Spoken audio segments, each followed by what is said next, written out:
Hope you are doing fine. This is me, Mir Wahid, and today I am going to teach you the lecture number third fundamental rights का। इससे पहले हमने दो lectures में आपका basic जो arty ये थे फीचर्स थे, और उसके बाद सेकंड लेक्चर जो था मैंने आर्टिकल 12, आर्टिकल 13 और आर्टिकल 14 डिस्कस किया था, लेकिन 14 पूरा नहीं हो गया था। आज जो हमें टॉपिक कवर करना है वो 14 का concept of equal protection of law क्या है, ये कहाँ से आया है, और इसके बारे में हम जानेंगे।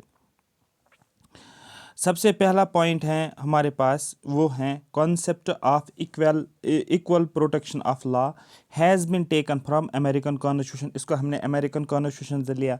अमेरिकन कॉन्स्टिट्यूशन से लिया, दैट मीन्स ये पॉजिटिव कॉन्सेप्ट इसको कहा जाता है। क्या बोला जाता है, क्या है ये equal protection of law? The equality of treatment under equal circumstances. Equal circumstances में हमें ट्रीटमेंट जो करना है वो इक्वल करना है, both in the privilege conferred and liabilities imposed by the law.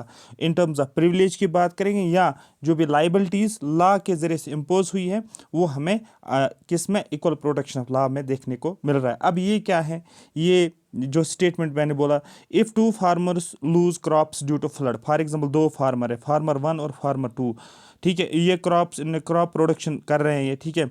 अब फ्लड आ गया, वो क्रॉप सारे खराब हो गए, they should receive the same amount of the government compensation. तो इसको भी गवर्नमेंट का कंपनसेशन मिलना चाहिए, इसको भी गवर्नमेंट का कंपनसेशन, और दोनों को सेम अमाउंट मिलना चाहिए, assuming their circumstances are identical. और हम क्या एज्यूम करते हैं, इनके सर्कमस्टेंसेस जो है वो आइडेंटिकल हैं, वो इक्वल है। यही लिखा गया है, इक्वालिटी ऑफ ट्रीटमेंट, आपको इक्वली ट्रीट करना पड़ेगा on equal under equal circumstances. जो आप प्रिविलेज दे रहे हो, ठीक है, प्रिविलेज यहाँ पर आप बोल सकते हो कि यहाँ पर इनको क्या मिलता है, कॉम्पनसेशन दिया जाता है। ये पहला था। दूसरा, अगर देखा जाएगा, the similar application of the same laws to all persons. इसका मतलब क्या है, tax laws apply to everyone. Similar application that means जो भी आपने लॉज बनाए हैं वो उनका एप्लीकेशन जो होना चाहिए वो एक जैसा होना चाहिए सारे लोगों के ऊपर। Tax laws applies to everyone. Tax law जो है ये नहीं कि कुछ लोगों को ही टैक्स जो है अप्लाई होना चाहिए, सिर्फ रिच लोगों को, पुअर लोगों को नहीं, या पुअर लोगों को कम तो रिच लोगों को ज़्यादा नहीं, ऐसा नहीं। टैक्स लॉज बराबर, जैसे यहाँ पर tax laws apply to everyone in the same income bracket. जैसे कि यहाँ पर अगर देखा जाएगा इनकम ब्रैकेट, यहाँ पर इनकम ब्रैकेट, यहाँ पर 1 लाख अगर देखा जाएगा इसका टैक्स अलग से होगा, और 1 लाख से ऊपर से 10 लाख तक उसका टैक्स जो होता है वो क्या देखने को मिलेगा, वो हमें, जैसे फॉर एग्जांपल यहाँ पर 10,000 लोग आ गए इस ब्रैकेट में, 1 लाख से 10 लाख, तो इन 10,000 लोगों को सेम टैक्स होना चाहिए। अब 1 लाख से नीचे जो लोग आ रहे हैं, ठीक है, फॉर एग्जाम्पल 5,000 लोगों को एक जैसा टैक्स होना चाहिए, तो टैक्स ब्रैकेट के हिसाब से सेम टैक्स लगना चाहिए। आ रही बात समझ? तो ये भी हो गया similar application of the same laws to all persons. Third, the like should be treated alike. ये ऑलरेडी ये सारे स्टेटमेंट्स पूछे गए। Like should be treated alike without any discrimination, कोई डिस्क्रिमिनेशन नहीं होना चाहिए। इसका मतलब क्या है, like should be treated alike, इसका मतलब है two students from the same caste. For example ये स्टूडेंट 1 है, ये स्टूडेंट 2 है, इसका भी कास्ट सेम है। सपोज कास्ट ए का है, ये कास्ट ए का है, तो दोनों का सेम कास्ट है। सपोज कास्ट ए, कास्ट बी, कास्ट सी हमने लिया, तो 2 स्टूडेंट्स हमने लिए और दोनों का कास्ट एक जैसा है। एंड इकोनॉमिक बैकग्राउंड भी एक जैसा है। आ रही बात समझ? जैसे कि ये क्या है, ये पुअर है, ये भी पुअर, आप बोलोगे। अप्लाइंग फॉर स्कॉलरशिप, अब दोनों अप्लाई क्या करते हैं, स्कॉलरशिप के लिए अप्लाई कर रहे हैं। तो इसने भी सपोज जो बॉय 1 था और बॉय 2 था, इन दोनों ने स्कॉलरशिप के लिए अप्लाई किया। अब दोनों जो हैं सेम कास्ट के लोग हैं, दोनों जो हैं इनकी जो इकोनॉमिक बैकग्राउंड जो है वो सेम है, ठीक है। Applying for a scholarship should be treated equally, इनको इक्वल ट्रीटमेंट मिलना चाहिए अंडर द रूल्स, जो भी रूल्स हैं, विदाउट फेवरेटिज्म। ये नहीं कि आप स्टूडेंट ए को फेवर करोगे, आप बोलोगे इसी को मिलना चाहिए और स्टूडेंट बी को नहीं मिलना चाहिए, बी को मिलना चाहिए तो ए को नहीं मिलना चाहिए, तो आप ये नहीं कर सकते। जैसे कि गवर्नमेंट स्कॉलरशिप्स रखता है ST SC स्टूडेंट्स के लिए, सपोज ST SC के लिए रखा जाता है, या जो weaker sections of the society होते हैं उनके लिए रखा जाता है। तो फिर क्योंकि उनका इकोनॉमिक बैकग्राउंड सेम होता है, तो अब कास्ट सेम है, फॉर एग्जाम्पल SC हम ले लेते हैं, तो फिर उनको क्या सेम स्कॉलरशिप देनी चाहिए, इक्वल अपॉर्चुनिटी मिलनी चाहिए, इक्वली ट्रीट उनको करना पड़ेगा। तो ये था हमारे पास इक्वल प्रोटेक्शन ऑफ लॉ का मीनिंग। मैंने आपको 3 एग्जाम्पल्स के ज़रिए से आपको समझाया। अब क्वेश्चन आपका कहाँ से बनेगा, आपका क्वेश्चन जो बनेगा वो बनेगा exceptions to equality before law. जो इक्वालिटी है, इसकी क्या क्या एक्सेप्शन है, मतलब आर्टिकल 14 के एक्सेप्शन, और एक्सेप्शन से डायरेक्टली क्वेश्चन पूछा जाता है। The rule of equality before law is not absolute, जो इक्वालिटी बिफोर लॉ जो है ये rule of equality before law ये एब्सोल्यूट नहीं है। एब्सोल्यूट मतलब क्या होता है, ये इसके ऊपर जो होता है रिस्ट्रिक्शंस लगती है, ठीक है। अब यहाँ पर क्या होता है, जैसे प्रेसिडेंट ऑफ इंडिया, ठीक है, मेंबर ऑफ पार्लियामेंट होते हैं। मेंबर ऑफ पार्लियामेंट का मतलब लोकसभा भी राज्यसभा भी आएगा। Member of state legislative assembly legislative council भी आएगा। फॉरेन डिप्लोमेट्स, जो इंडिया के अंदर फॉरेन डिप्लोमेट्स है, हु इंजॉयज इम्यूनिटीज़, इनको इम्यूनिटीज़ दी जाती है, प्रोटेक्शन इनको मिलता है, स्पेशल प्रिविलेजेस इनको दी जाते हैं। अब यहाँ पर आप नहीं बोलोगे इनको स्पेशल प्रिविलेजेस क्यों दी जाती है, क्योंकि ये हायर ऑफिशियल्स हैं जो कंट्री को चला रहे हैं, तो यहाँ पर जो है इनको एक स्पेशल ट्रीटमेंट ये रखा गया है कॉन्स्टिट्यूशन के अंदर। ये आप नहीं बोलोगे ये वायलेशन ऑफ आर्टिकल 14 है, तो इसको बोलते हैं एक्सेप्शन, मतलब कुछ लोगों को प्रिविलेज आप दे सकते हो, ठीक है। जैसे कि the president of India can not be sued, आप उसको अरेस्ट नहीं कर सकते हो due to their terms of their official acts, ठीक है।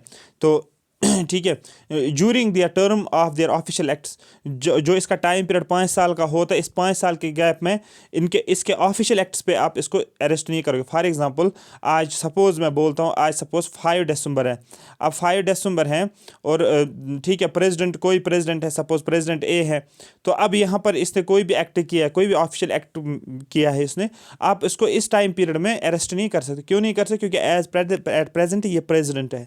तो ये मैंने इसलिए यहाँ पर एग्जांपल मैंने लिखा भी है ऊपर, एक्सेप्शंस में लिखा भी है प्रेसिडेंट।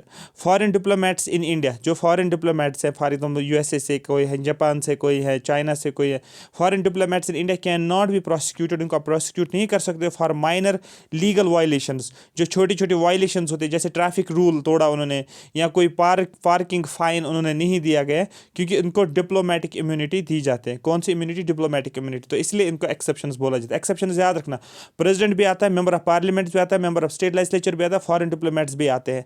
तो ये चारों के चार आपको पता होना चाहिए, ठीक है। क्लियर हो गया, ये किस में आता है, इक्वालिटी बिफोर लॉ के अंदर।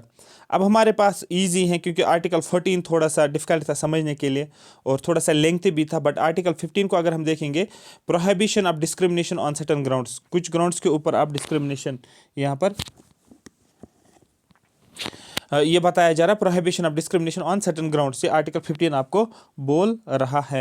अब यहाँ पर state shall not discriminate against any citizen, state जो है मतलब जो मैंने कल आपको डेफिनेशन बताई थी स्टेट की, state shall not discriminate against any citizen, किसी भी सिटीजन के अगेंस्ट डिस्क्रिमिनेशन नहीं होगा on the grounds of religion, race, caste, sex and place of birth. देखो, religion, race, caste, sex and place of birth, फिर से मैं रिपीट कर रहा हूँ, ये 5 याद रखना, religion, race, caste, sex and place, इनके ऊपर, इन 5 के ऊपर आप डिस्क्रिमिनेट नहीं कर सकते हो सिटीजन्स को। और ये क्वेश्चन पूछा भी जाता है, ठीक है, यहाँ पर ओनली लिखा गया है, इनका मीनिंग कभी पूछा जाता है कि ओनली क्यों दिया गया है, दैट मीन्स इन 5 के बगैर आप डिस्क्रिमिनेट कर सकते हो। अरे बात समझ, बाकी जो भी इनसे बाहर जो भी चीज़ें उनके ऊपर आप डिस्क्रिमिनेशन दिखा सकते हो, बट आर्टिकल 15 सिर्फ बोल रहा है कि ओनली ऑफ रिलीजन के बेस पे, रेस, कास्ट, सेक्स और प्लेस ऑफ बर्थ के बेस पे आप डिस्क्रिमिनेट नहीं कर सकते हो।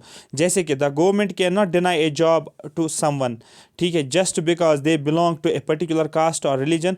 गवर्नमेंट जो है वो डिनाई नहीं कर सकता है किसी स्टूडेंट को, किसी पर्सन को, कि आपको जॉब नहीं मिलेगा क्योंकि आप इस कास्ट से हो, या आप जो हैं लोअर कास्ट से हो, या आप जो है इस रेस से हो, या आपका रिलीजन है, इस इन बेसिस पे वो डिस्क्रिमिनेट नहीं कर सकते, डिनाई नहीं कर सकते, आपको जॉब नहीं मिलेगी। Such as rejecting a Muslim और Dalit applicant solely based on their identity. तो जैसे कि अगर कोई मुस्लिम स्टूडेंट है या कोई दलित स्टूडेंट है, वो अप्लाई कर रहा है जॉब के लिए, तो आप उसको रिजेक्ट नहीं कर सकते, क्योंकि ये रिलीजन के बेस पे आप फिर डिस्क्रिमिनेशन दिखाते हो, तो आपके अगेंस्ट एक्शन लिया जाएगा। ये एग्जाम्पल्स के जरिए से ही समझना पड़ेगा आपको। The word only connotes that discrimination on other grounds is not prohibited, अगर बाकी ग्राउंड्स हैं आप उसके ऊपर प्रोहिबिशन, डिस्क्रिमिनेशन जो नहीं देखने को मिलेगा, ठीक है, जो बाकी ग्राउंड्स हैं उनके ऊपर डिस्क्रिमिनेशन जो है देखने को मिलेगा। मतलब इन 5 को छोड़कर आप जो हैं बाकी जो भी चीज़ें हैं उनके ऊपर डिस्क्रिमिनेशन देखने को मिलेगा, इसलिए ऑनली लिखा गया है। जैसे कि मैं एक एग्जांपल से समझाऊंगा आपको, if A job requires a certain level of educational qualification, for example आप JKS का फॉर्म भरते हो, आप JKPSI का फॉर्म भरते हो, अब इसने क्या रखा है, इसने क्राइटेरिया रखा है आपको ग्रेजुएट होना ज़रूरी है, नंबर फर्स्ट। इसने क्या क्राइटेरिया रखा है कि आपकी एज जो है 28 होनी चाहिए, ठीक है 28 से ऊपर नहीं होनी चाहिए। तो दैट मीन्स कुछ एलिजिबिलिटी क्राइटेरिया इसने रखा है, एजुकेशन क्वालिफिकेशन रखी है, एलिजिबिलिटी क्राइटेरिया रखा गया है कि ये पर्सन जो है ये एलिजिबल होंगे एज क्राइटेरिया के बेसिस पे। दैट डजेंट मीन कि आप बोलोगे कि ये मेरे साथ डिस्क्रिमिनेशन हो रहा है, मुझे क्यों नहीं दे रहा है 29 एज या 30 एज क्यों नहीं मुझे मिल रही है, तो मैं भी भर सकता हूँ। बट ये पहले ही सेट किया गया कि आपको एज क्राइटेरिया जो है वो ये फिल करनी है, तो यही लिखा गया। If a job requires a certain level of educational qualification, the government can deny, government deny कर सकता है आपको अगर आप वो एजुकेशन क्वालिफिकेशन नहीं है। फॉर एग्जांपल कोई इंजीनियर है, वो बोलेगा मुझे डॉक्टर के फॉर्म निकले, वो डॉक्टर का फॉर्म भरेगा, वो भर सकता है? नहीं भर सकता, क्योंकि उसकी एलिजिबिलिटी आपका एमबीबीएस का होना ज़रूरी है। एमबीबीएस वाला इंजीनियरिंग में नहीं भर सकता। क्यों नहीं भर सकता? क्योंकि उसकी एलिजिबिलिटी क्या है, एलिजिबिलिटी जो है क्वालिफिकेशन जो है, तो आपको इंजीनियरिंग सर्टिफिकेट होनी चाहिए। तो if a job requires a certain level of education qualification, the government can deny it, government deny करेगा, रोकेगा to someone who does not meet the requirement, जो रिक्वायरमेंट फुलफिल नहीं करेगा। जैसे बेस्ट एग्जांपल एट प्रेजेंट जो है जेकी PSI का फॉर्म आप भर रहे हो, जिसकी भी एज 28 से ऊपर है, वो फॉर्म नहीं भर सकता। क्यों नहीं भर सकता? क्योंकि आपका एज क्राइटेरिया फुलफिल नहीं हो रहा है। Even if they claim discrimination on grounds like caste, sex. ठीक है, मेरी बात समझ आ रही है? क्लियर हो गया यहाँ तक? ठीक है, तो ये आपको याद रखें, क्योंकि यहाँ पर डिस्क्रिमिनेशन नहीं हो रहा आपको on the base of caste, on the base of sex, लेकिन यहाँ पर आपको देखने को मिलेगा, यहाँ पर आपकी एजुकेशन क्वालिफिकेशन फुलफिल नहीं हो रही है। ठीक है, अगर वो इवन क्लेम करेंगे कि मुझे डिस्क्रिमिनेशन हो रहा है on the base of caste, on the base of sex, लेकिन वो जस्टिफाई ही नहीं करता है, क्योंकि आपकी एलिजिबिलिटी क्वालिफिकेशन नहीं है। तो यही होता है अदर ग्राउंड्स के ऊपर। आ रही बात समझ? Next, no citizen shall be prohibited, किसी भी सिटीजन को आप प्रोहिबिट नहीं कर सकते हो from using general public use properties maintained partially और fully by the state fund. जो भी पब्लिक प्रॉपर्टीज होती है, गवर्नमेंट की प्रॉपर्टीज, फॉर पब्लिक पार्क है आपके पास, पब्लिक वॉशरूम है, कहीं पर पब्लिक प्लेस है जहाँ पर आप रह सकते हो, मतलब रहने का मतलब रेस्ट कर सकते हो या रह सकते हो, तो वहाँ पर आपको रोका नहीं जा सकता है कि आप यहाँ पर नहीं आओ, क्योंकि वो उसको स्टेट फंड करता है, वो पार्शली कर रहा हो या फुल्ली कर रहा हो। This provision prohibit discrimination both bye the state and private individual. और ये प्रोविजन जो है ये प्रोहिबिट करता है दोनों को, गवर्नमेंट को भी, मतलब स्टेट को भी, और प्राइवेट इंडिविजुअल्स को भी प्रोहिबिट करता है। ठीक है, तो क्या आप नहीं कर सकते, किसी पर्सन को रोक नहीं सकते हो कि अगर कोई पब्लिक प्रॉपर्टी है। ठीक है, example, A person can not be stopped from using public park. मैंने आपका एग्जाम्पल पब्लिक पार्क है, तो फॉर एग्जाम्पल ये पब्लिक पार्क है, यहाँ पर सारे लोग जाते हैं। अब यहाँ पर कोई पर्सन आ गया, पर्सन ए, आपको आप नहीं जानते उसको, अभी ये पार्क के अंदर आ गया और ये चल रहा है। अब यहाँ से कोई पर्सन आएगा और वो बोलेगा सुनिए आप इस पार्क में नहीं जा सकते हो। ये बोलेगा भाई आप कौन मुझे बोलने वाले हो, ये तो पब्लिक पार्क है, यहाँ पर तो कोई भी आ सकता है। जैसे आप बोलते हो ये तो गवर्नमेंट की बस है या ये तो गवर्नमेंट की प्रॉपर्टी है, क्यों मैं यहाँ पर क्यों नहीं आ सकता हूँ? तो a person can not be stopped from using public park और drinking water from public tap. For example यहाँ पर कोई वाटर टैंक है और यहाँ पर क्या है, पानी जो है, ये पर्सन पानी पी रहा है यहाँ पर। अब और कोई पर्सन आ गया, वो इसको नहीं जानता है, लेकिन वो भी यहाँ पर पानी पीने लगा, तो आप इस पर्सन को नहीं रोक सकते कि बोलोगे कि यहाँ पर आप पानी नहीं पी सकते। ये बोलेगा आपको कि नहीं ये public property, I can use it because of their religion और कास्ट। ये आप नहीं बोल सकते इसको कि आपका रिलीजन, आपका कास्ट ये है, फ्लावर कास्ट, आप यहाँ पर नहीं आ सकते हो, बैठ सकते हो, खेल सकते हो, तो ये आप नहीं कर सकते हो। आ रही बात समझ? क्लियर हो गया? A shopkeeper running a state funded facility can not refuse service to a women और someone from a particular community. For example कोई शॉपकीपर है, वो कोई फैसिलिटी प्रोवाइड कर रहा है आपको, फॉर ये एक शॉप है, ये एक फैसिलिटी प्रोवाइड कर रहा है आपको, लेकिन गवर्नमेंट फैसिलिटी। फॉर कोई मेडिकल शॉप है, लेकिन वो मेडिसिन जो बेच रहा है वहाँ पर वो गवर्नमेंट अप्रूव्ड मेडिसिन है, वहाँ गवर्नमेंट प्रोवाइड आपको कर रहा है। तो आपको पता है इस शॉप में ऐसी मेडिसिन मिल रही है जो कि गवर्नमेंट ने यहाँ पर इस शॉप को दिया है और यही डिस्ट्रीब्यूट कर रहा है यहाँ पर। अब शॉपकीपर आपको नहीं बोलेगा आपको मैं नहीं दे सकता हूँ, क्योंकि ये गवर्नमेंट ने इसको दिया हुआ, ये गवर्नमेंट फंडेड है। आ रही बात समझ? क्लियर हो गया? तो ये आपको याद रखना है, तो यहाँ पर पूरा माइंड में रखना है। यहाँ पर कीवर्ड जो है दैट इज स्टेट फंड। अब आर्टिकल 15 के भी कुछ एक्सेप्शंस हैं। The state is permitted to maintain certain special provisions. कुछ एक्सेप्शंस हैं आर्टिकल 15 के अंदर for women and children. Womens और चिल्ड्रंस एक एक्सेप्शन है। यहाँ पर आप नहीं बोलोगे कि वुमेन्स और चिल्ड्रंस को आपने ये फैसिलिटी क्यों दी है, ठीक है। जैसे कि यहाँ पर आप बोल सकते हो कि अगर हम आर्टिकल 15 के जरिए से देखा जाएगा, वुमेन्स और चिल्ड्रन को एक्सेप्शन लिया गया। मतलब क्या है इसका? Government can reserve seat for women in public transport. अगर आप देखोगे ना, सिटी बस होती है, जो सिटी बस में चलते हो वहाँ पर सीट्स होती है, ठीक है। फीमेल्स के लिए अलग साइड होता है और मेल्स के लिए अलग साइड होता है। ये मेल साइड है, ये फीमेल साइड। अब आप ये नहीं कर सकते हो कि आप उठोगे और बैठोगे यहाँ पर, और फिर कोई फीमेल आएगी और वो बोलेगी आपको आप उठो यहाँ से। ये फीमेल, आप उसको नहीं बोल सकते कि नहीं मैं यहाँ पर बैठा, मैं नहीं उठ सकता, क्योंकि ये फीमेल्स के लिए रिजर्व है। आ रही बात समझ? तो government can reserve seats for women in public transport और make laws for protect women from work place harassment. तो यहाँ पर पब्लिक गवर्नमेंट ये स्टेप्स ले सकता है। तो आप ये नहीं बोलोगे ये तो हमारे साथ डिस्क्रिमिनेशन हो रहा है, ठीक है। तो ये आप नहीं बोल सकते, क्योंकि गवर्नमेंट ये स्टेप्स ले सकता है। क्यों? क्योंकि ये जो है, ये वल्नरेबल सेक्शन है, वुमेन चिल्ड्रन जो है, इनको हैरासमेंट या पब्लिक ट्रांसपोर्टेशन में ये जो होता है प्रॉब्लम हो जाती है, तो गवर्नमेंट ने रिजर्व रखी है सीट, सो दैट इनको भी आराम से ये जा सकते हैं।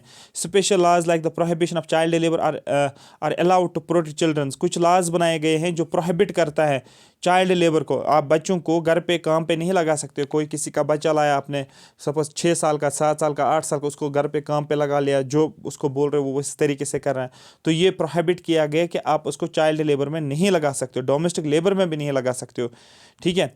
For social and educationally backward citizen in education institution, जैसे कि मैं आपको बोलूँगा ये एक्सेप्शन है। Social and educationally backward citizen जो हैं, ठीक है, एजुकेशन इंस्टीट्यूशंस में उनको क्या देखने को मिल रहा था? Government can reserve seat in colleges.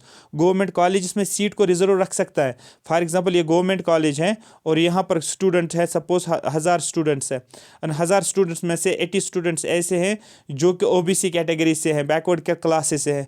अब इनके लिए सीट रिजर्व रखी जाएगी। फॉर एग्जाम्पल यहाँ पर 100 सीट्स हैं और इनको बोला जाएगा ये 20 सीट्स इनके लिए अलग से हैं। इन 80 स्टूडेंट्स जो है, इन 20 सीट्स जो है इनके लिए सेपरेट रखी गई है, रिजर्व रखी गई है। The government can reserve seats in college for students belonging to backward classes like other backward classes, ठीक है। For economically and weaker sections की अगर हम बात करेंगे, ठीक है,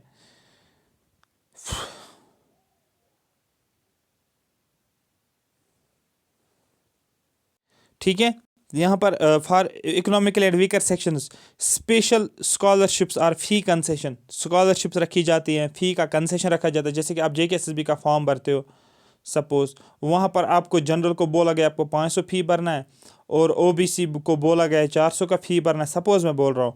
एसटी एससी को बोला गया आपको 200 फी भरना है, ठीक है। और इकोनॉमिकली वीकर सेक्शन को बोला जाता है आपको कोई फी नहीं भरना है। मतलब स्पेशल स्कॉलरशिप्स और fee concessions can be provided to students from economically weaker families regardless of their caste and religion.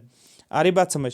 For ST that is schedule caste and SC schedule tribes the government can provide job reservation और financial assistance. Government jobs में भी reservation दे सकता है, financial assistance में भी reservation दे सकता है टू मेंबर्स ऑफ एसटी और एससी कम्युनिटीज़ को, ठीक है, to uplift them social and economically, so that वो सोशली भी ग्रो करें, अपलिफ्ट हो जाए, और इकोनॉमिकली वो अपलिफ्ट हो जाए। तो ये एग्जांपल्स पूछी जाती है क्या क्या एक्सेप्शंस है। आपको बोलना वुमेन्स और चिल्ड्रन एक्सेप्शन है, social and educational backward classes in educational institutions, weaker economically weaker sections, और एसटीज और एससीज। तो बहुत आसान है ना, चिल्ड्रन है, वुमेन है, ओबीसीज हैं, ठीक है, एसटीज और एससीज, और क्या है इकोनॉमिकली वीकर सेक्शन। आप खुद देख सकते हो, इन्हीं के बेस पे तो ऊपर रिजर्वेशन दी जाती है, ठीक है। अगर आप देखोगे आर्टिकल 16 की बात करें, equal opportunity in public employment. Public employment जब अब गवर्नमेंट कोई पोस्ट निकालता है, आपको वहाँ पर सबको इक्वल अपॉर्चुनिटी मिलती है। वो बॉयज़ हो, वो गर्ल्स हो, वो एससी हो, वो एसटी हो, वो ओपन हो, वो जनरल हो, वो एसटी हो, एससी हो, इकोनॉमिकली वीकर, सबको अपॉर्चुनिटी दी जाती है पब्लिक एम्प्लॉयमेंट के लिए। फिर एग्ज़ाम आपको पास करना है, वो एक मेरिट के बेस पे होता है, बट आप फॉर्म एलिजिबल हो पब्लिक एम्प्लॉयमेंट के लिए। Provide for equality of opportunity of all citizens in matters of employment और appointment to any office under the state. ये हमें क्या बताता है आर्टिकल 16? आर्टिकल 16 बोलता है provides for equality of opportunity, आपको अपॉर्चुनिटी दी जाती है, ठीक है, फॉर ऑल सिटीजन, सब लोगों को, सब सिटीजन को, इन मैटर्स ऑफ एम्प्लॉयमेंट जॉब के बेसिस पे, और अपॉइंटमेंट, अगर अपॉइंटमेंट कहीं पर होनी है, ठीक है, किसी भी पब्लिक ऑफिस में अंडर द स्टेट, मतलब अंडर द गवर्नमेंट।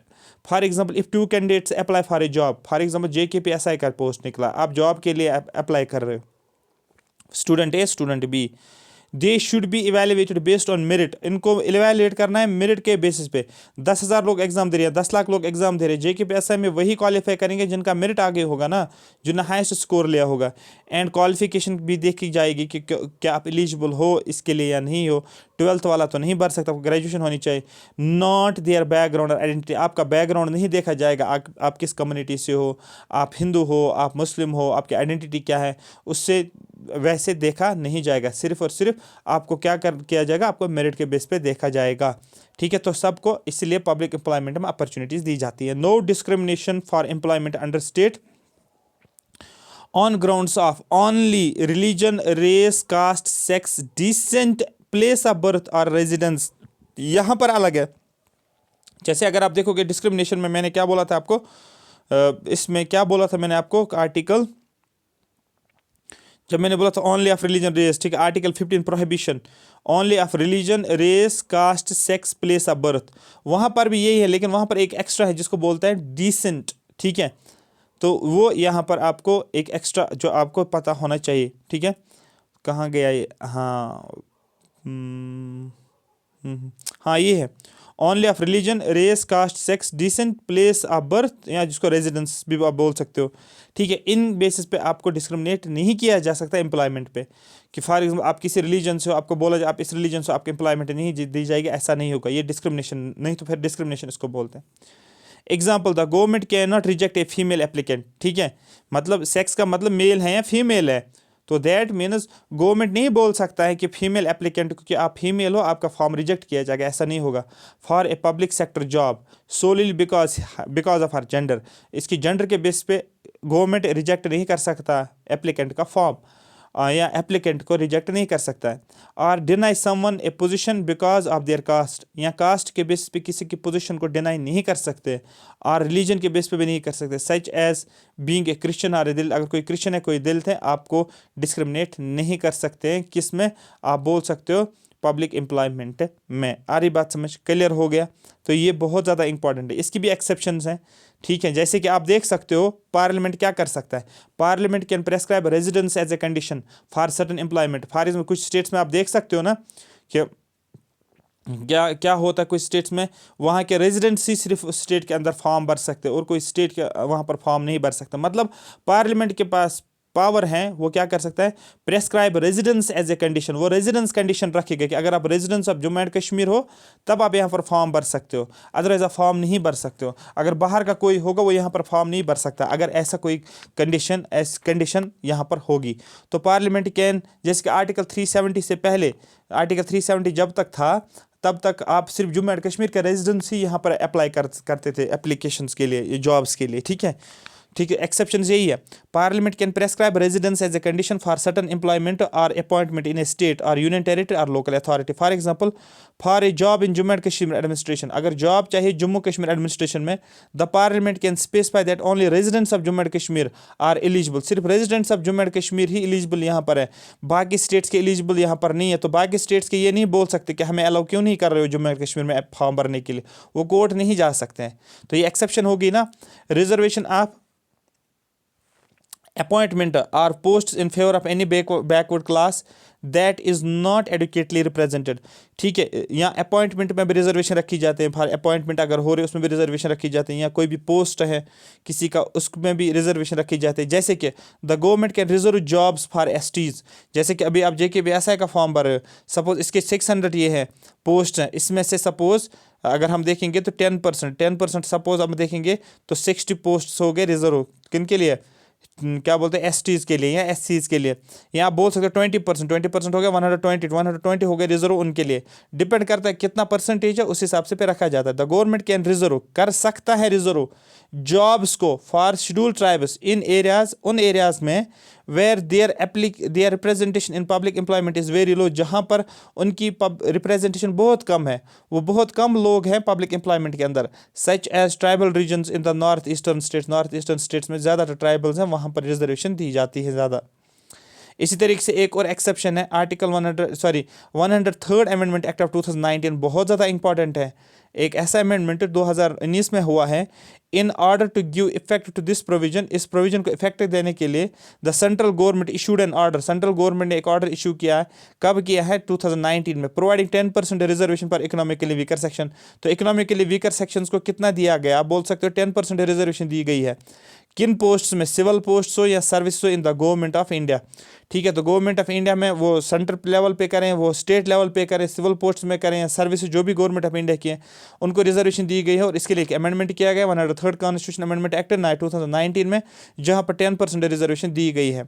जैसे कि यहाँ पर अगर आप देखोगे कुछ क्राइटेरियाज भी रखा गया है। Person from a general category, अगर एक जनरल कैटेगरी का पर्सन है, ठीक है, अर्निंग लेस देन 8 लाख, लेकिन उसके पास इनकम जो है 8 लाख से कम है साल की, ठीक है, can apply for government job, वो अप्लाई कर सकता है गवर्नमेंट जॉब के लिए रिजर्वेशन कोटा के हिसाब से, ईडब्ल्यूएस के हिसाब से, which ensures they have a fair chance, so that उनको भी एक फेयर चांस मिलना चाहिए despite of their economic struggles, तो उनको एक फेयर चांस दिया जाता है।